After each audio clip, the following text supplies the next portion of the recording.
പിന്നീട് മാവേലിക്കരയിൽ 4000 കടന്നു എന്നത് വളരെ പ്രധാനമാണ്. കൊടിക്കുന്നിൽ ക്രമാനുഗതമായി ലീഡ് ഉയർത്തുന്ന പശ്ചാത്തലമുണ്ട് മാവേലിക്കരയിൽ എന്നുള്ളത് വളരെ പ്രധാനമാണ്.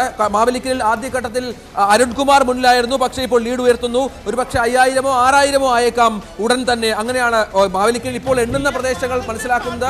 UDF അനുകൂല സ്ഥലങ്ങളാണ്. ആദ്യഘട്ടത്തിൽ എണ്ണിയത് LDF-ന്റെ സ്ഥലങ്ങളാണ്. LDF-ന്റെ മണ്ഡലങ്ങൾ എണ്ണിയിരുന്നു. ചുരക്കര പോലെയുള്ള പ്രദേശങ്ങളിലാണ് ആദ്യഘട്ടത്തിൽ വോട്ടിൽ നടന്നത്. ഇപ്പോൾ സംഭവിക്കുന്നത് കൊടിക്കുന്നിൽ സുരേഷ് മുന്നിൽ എത്തുന്നു മാവേലിക്കരയിൽ എന്നുള്ളത് വളരെ പ്രധാനമാണ്. എറണാകുളത്തൊക്കെ കോൺഗ്രസ് പ്രവർത്തകരുടെ ആഘോഷമൊക്കെ തുടങ്ങിക്കഴിഞ്ഞിരിക്കുന്നു.